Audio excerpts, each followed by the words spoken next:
The First World refers to capitalist, democratic nations aligned with the United States and NATO, while the Third World describes non-aligned or developing countries. But if there's a First and Third World, what happened to the Second World? As it turns out, the concept of the Second World does exist, but that world is long gone now. The Second World specifically encompassed the socialist states, aligned with the Soviet Union and its communist bloc. These countries represented a distinct geopolitical and economic category, defined by their adherence to Marxist ideologies, centralized economies, and close ties to Soviet influence.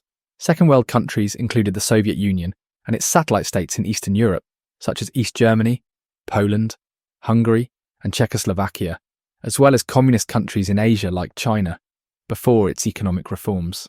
These nations were united by their shared political alignment with the Soviet Union and their support for communism, although variations in governance and policy existed. The political systems of Second World countries were typically dominated by single-party rule, with little to no political pluralism. Economically, the Second World was defined by centralized planning. Governments controlled key aspects of production, distribution, and pricing, aiming to eliminate market-driven inequalities. Heavy industry and manufacturing were often prioritized as part of state-driven industrialization efforts. While these economies were not as developed or diversified as those in the First World, many Second World countries were more industrialized than those in the Third World, occupying a middle ground in terms of economic development.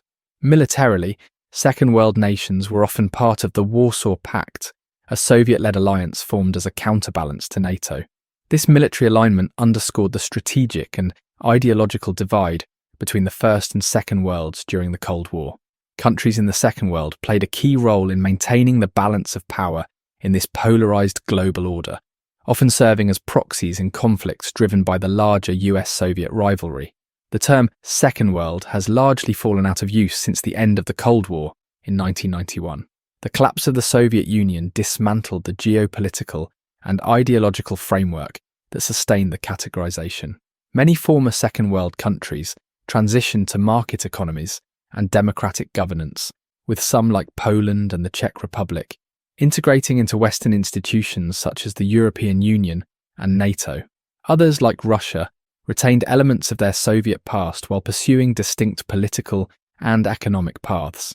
Today, the concept of the Second World serves primarily as a historical reference. It provides insight into the divisions and dynamics of the Cold War era, helping to explain the global power structures and alliances of that time. In modern discourse, terms like developed, developing, and emerging economies are more commonly used to describe the economic and political realities of nations. However, the legacy of the Second World remains evident in the continued influence of former Soviet states and the ongoing evolution of post-communist societies.